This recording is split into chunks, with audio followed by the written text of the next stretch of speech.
Yo, kumusta lahat mga kamay? I am back with another vlog.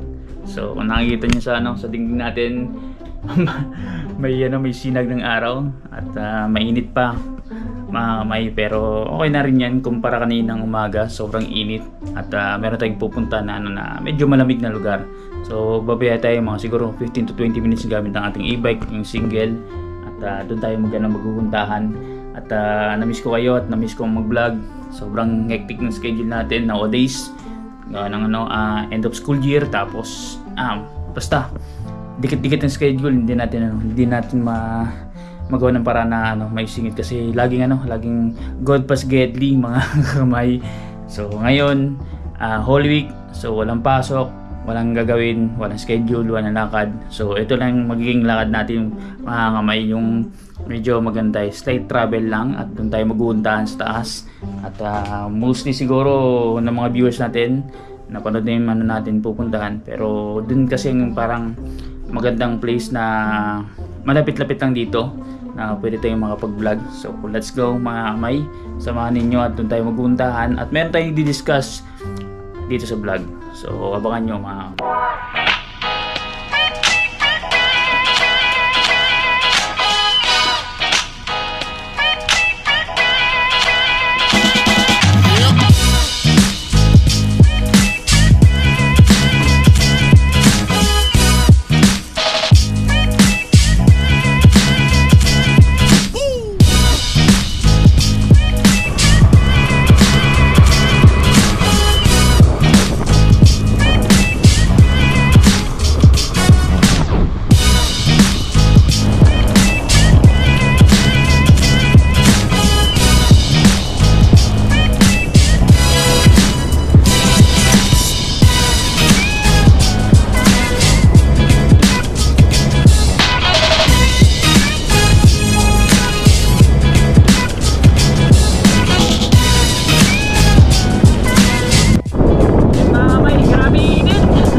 bundok.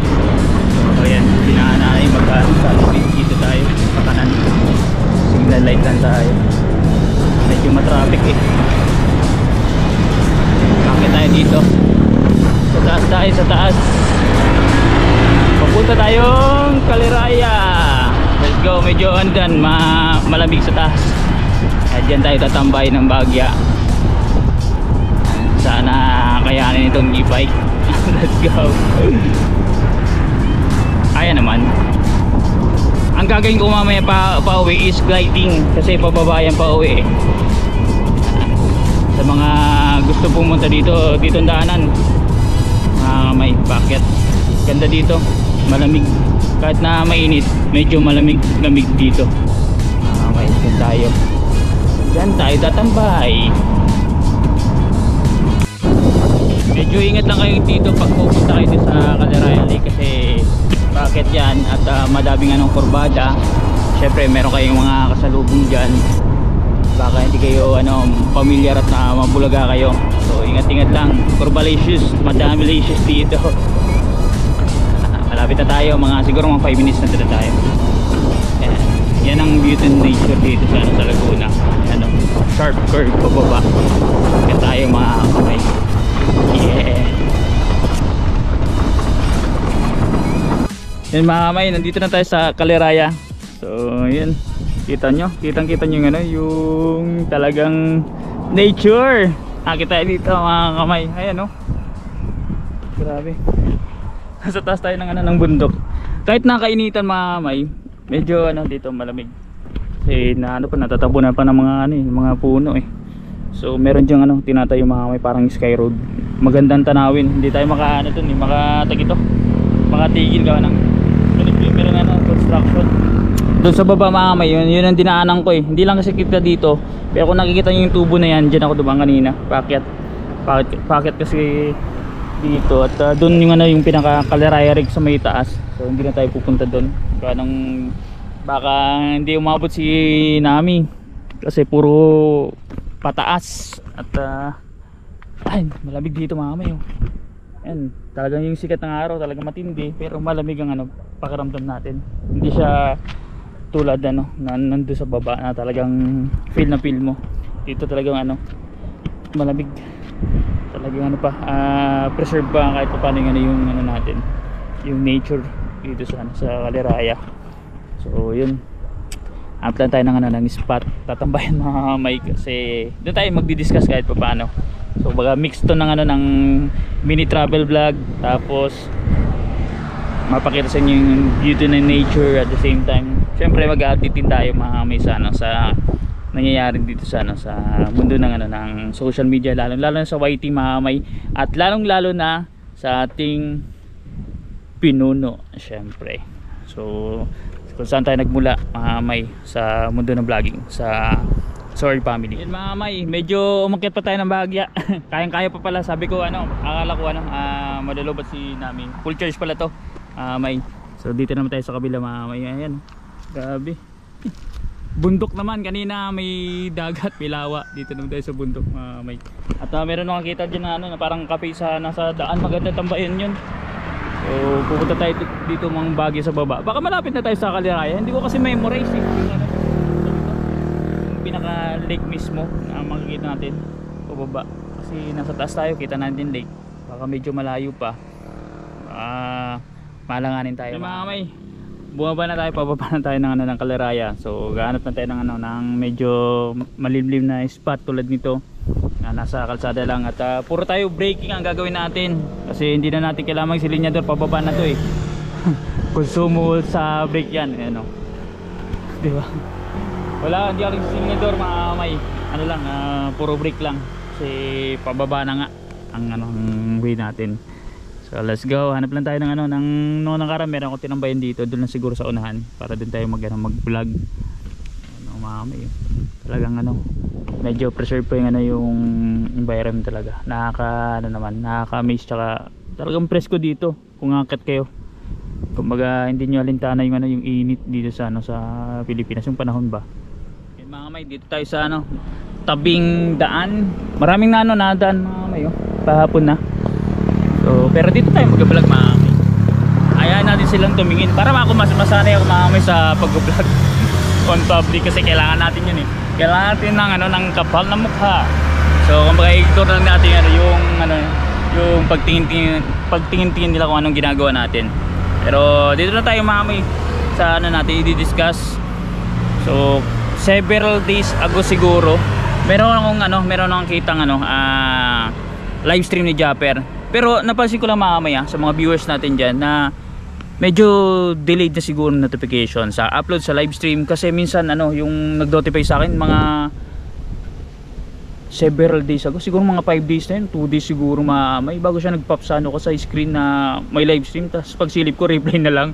So napansin nyo ba yun? So yun po ano, isa sa mga dahilan which is hindi na makorek-korek ng ano, ng social media dito sa YouTube, na yung notification mga kamay humina talaga, kumbaga dispalingado. So aminin naman o hindi ng ano, ng YT, yun talagang katotohanan mga kamay, kasi kumbaga we are living with evidence. Sa akin na experience ko yun, at sa mga ibang kakilala natin na mga talagang organic viewers, yung ano, walang YouTube channel, hindi sila nagbo-vlog, so hindi na notify. At napapansin nyo dito sa community natin, talagang bagsak ang views, may talagang naglaylo kahit anong gawin nila na vlog, talagang hindi na nagpi-pick up. So yung iba na siguro nakaka-survive pa, pero ako pag isilip ko sa iba, talagang hindi na nila nakakuha yung parang normal average na views na every vlog. Bagsak talaga mga kamay, as in bagsak. So yun ng ano. Pero dito tayo magpo-focus mga kamay kay ano, kay Japper Sniper. Alam niyo naman po na tatlo yung ano, account ni Japper mga kamay, 1, 2, 3 yun. So nabanggit niya dun sa live stream, at meron siyang ano, nabanggit doon na dito muna magla-live at para makasahod. So sinilip ko dyan yung mga kamay yung tatlo, at dun sa main account niya hindi siya nag-upload mga kamay, siguro 2 months na last February ano nakita ko na last upload at kukunin ko yung details na yun. Tapos yung second tsaka third account niya doon siya nagpo-focus. So medyo madami-daming upload dun sa dalawang account at ipapakita ko sa inyo yung details kung bakit doon siya nag-upload sa second and third account. So dito muna tayo sa mga misa sa main account niya, which is meron siyang 1.01 M. So 1,100,000 siguro to or 10,000 million na subscribers. So last February 4 lang po ang vlogs niya. After nun hindi na po siya nakapag-vlog ng March, April wala po. So yung views count niya doon may 147k sa 4 na vlogs. So not bad may. Pero sa akin not good kasi 1 million gano'n lang ang nakukuha niya. So kumbaga 147k is parang isang vlog lang po niya yun sa pag nag-upload siya nung nasa peak days niya po may. So ang estimated revenue dun sa 147 sa 4 na vlog is $367.50 may. Not bad sa mga sa mga content creators kasi okay na yun may. So nasa around na basta pag kinonvert natin yan is nasa 20,840.93. So not bad may, pero not good kay Japper as a content creator na ganun kalaking subscribers count. Kumbaga off yun, kumbaga bagsak yun may. Mahina yun, mahina, sobrang hina may. Kahit na mag-upload siya na mag-upload, mahirapan siya may kasi isa sa mga dahilan hindi na po na-recommend yung niya, main account, yung 1 million. So kahit na sabi natin busy na yung mga tao may, hindi na po binabato yung main account ni Japper. Hindi na siya re-recommend na algorithm. Kahit mapapansin nyo po may, hindi na talaga. Silipin yung mga previous uploads niya, hindi na siya nakakadali ng ng 100,000 plus. Birang-bira may, tsambang-tsambal na lang. So kaya yun ang isa sa mga dahilan ba't hindi siya nag-upload doon. Kumbaga sayang ng effort. Kumbaga kaya naman niya kitain yun sa sa second and third channel, which eto may sa second channel. At siya nga pala bago tayo pumunta sa second channel, yung views percentage nga pala ng ng main account ni Japper is nasa 4 to 5% lang po. Yun na lang po, kaya sobrang off na po yun yung main account niya. So dito tayo may second channel, Mrs. Japper Sniper, 193k ng subscribers count. Nakapag-vlog po siya this April. So active siya doon ng 22 and counting, hindi pa po to tapos may. So yung views count na nakuha doon ni Japper is 875,000 views, which is ang estimated revenue by the views nasa siguro RPM nito, I think nasa 3.5, nasa $3,052.50 may. Sa Philippine peso that's around 173,674.38 pesos. So nasa 6 digit na po may ang ina-earn mostly, kumbaga most likely ang ina-earn niya based sa estimation na natin may. Ang actual nito nasa kanya may, pero sa atin i-estimate lang natin based sa views niya sa vlog. Kinukuha ko po yan may one by one para i-compute through estimated RPM. So yun ay isa sa mga dahilan may. Miss Japper Sniper medyo okay pa yung kitaan niya, nasa level pa ng nasa pagitna pa. At may potential pa siya may na umakyat kasi yung views percentage may is nasa 20 plus %. So not bad may kasi nabanggit ko na before na 15 onwards %, medyo makakasurvive ang channel may. So based sa nating competition. So pag meron kang 15% kasi small YouTuber na views percentage, medyo makakasurvive ka. Kumbaga makakasahod ka ng hindi namang sobrang kagandahan, kumbaga at least makakasurvive ka dito. So yun po may 20% plus yung views percentage kasi in-average ko po ito may yung tatlong account ni Japper. So dito na tayo may sa pinaka third account, which dito talaga siya na nag-focus may. Kasi kumbaga para sa akin is parang pa lang baby na channel, pero grabe may ang potential. Sobrang grabe. Marami sa nakatingin may kasi yung dami dumadaan. Ayun sa taas.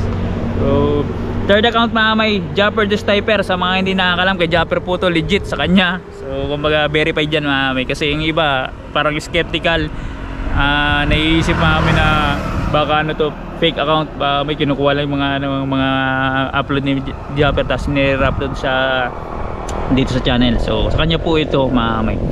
So 36.8k ang subscribers count ng third account ni Japper. So nakapag-vlog na po siya doon ng 24. So 24 vlogs mamay. Dito talaga siya highly active. Ang views count niya po doon is pumapalo po ng 1,209,000 views. So ibig sabihin mamay, pag kinonvert natin yan sa estimated revenue, nasa $4,836 mamay. Ang RPM nito mamay nasa high peak to. Ang estimation ko nasa $4 per RPM. $4 per 1k views mamay. So pag kinonvert natin yan sa Philippine peso, that's around 274,249.56 pesos mamay. So ibig sabihin mamay, isa yan sa pinaka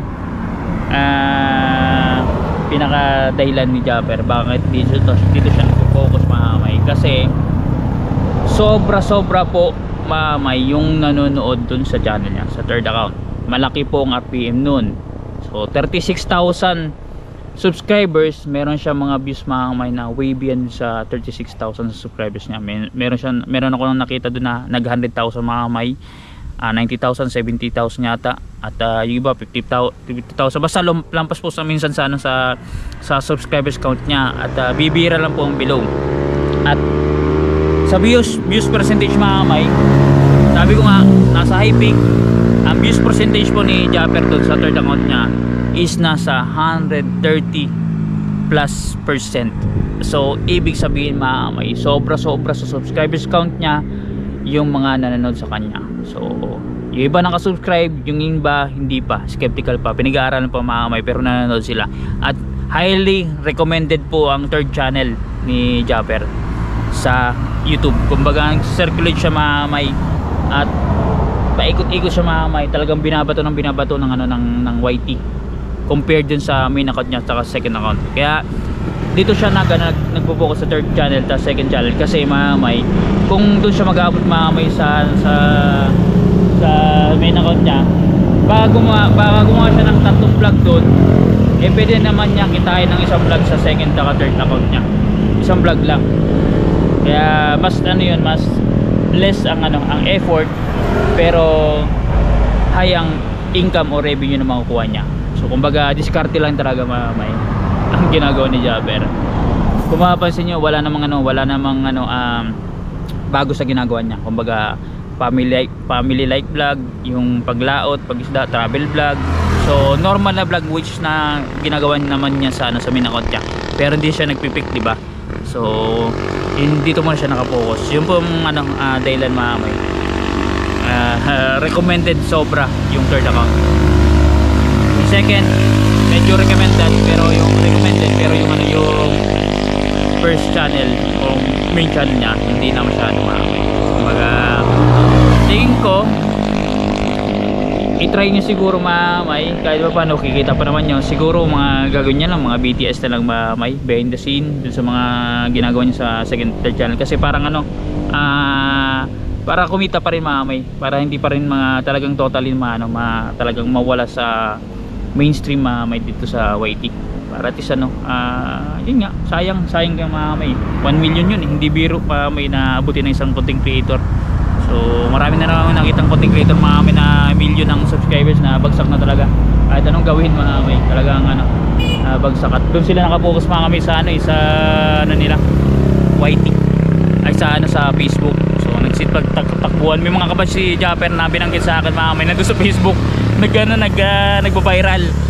So kumbaga sobrang layo dun sa nakukuha nila dati sa YT. Kumbaga ang laki ng yung iba nagpo-promote lang kasi ng iba ng sugal kaya pangit, which is hindi ginagawa ni Japper. So kumbaga hindi gagawin, mahihirapan kayo makumbinsi si Japper sa ganyan. Kumbaga off yan, mga promotion ng mga sugal tsaka mga contract ayaw ni Japper ng mga ganun mga contract na yan. Mahirap, hindi siya makakabelo. So that's it mga kamay. Hopefully nagbigay sa inyo ng konting information, at hopefully mga kamay sa mga susunod na mga araw magbo-vlog pa rin tayo, at magbibigay ako ng konting hit. Magpo-focus tayo sa vlog at the same time may basta mapapanood nyo na lang dito sa nasa vlog natin in the upcoming days. So para so wag kayong magugulat mga kamay kasi baka sabihin ninyo wow, basta yun na muna. At sobrang tingin ko sa nag-advise sa akin, siyempre sa mga nandito pa rin sa Solid na nanood sa atin, lalo kay Nanay Yoli, kay Ria Velasco, kay SOU, kay Kuya Emmet, Tito Blackjack, kay Classmate, tapos kay Kuya Eric, kina Tita Karin, yan, sa mga kay Tito Bear, tapos dyan sa Corners Gang, kina Ate Janet, kay Ma'am Sela, sa mga napunta pa rin sa live stream. Pasensya na kayo minsan na mga na birang-birang talaga mga pag-live stream. Hoping mga pag-live ako at syempre good vibes lang. Iwasan natin yung negative vibes at yun nga, balik natin dating Idogs Official or Ako Ito Vlog TV. At problema na kaya namang masolusyonan. Ako si Idogs Official. What's up sa inyo mga kakama?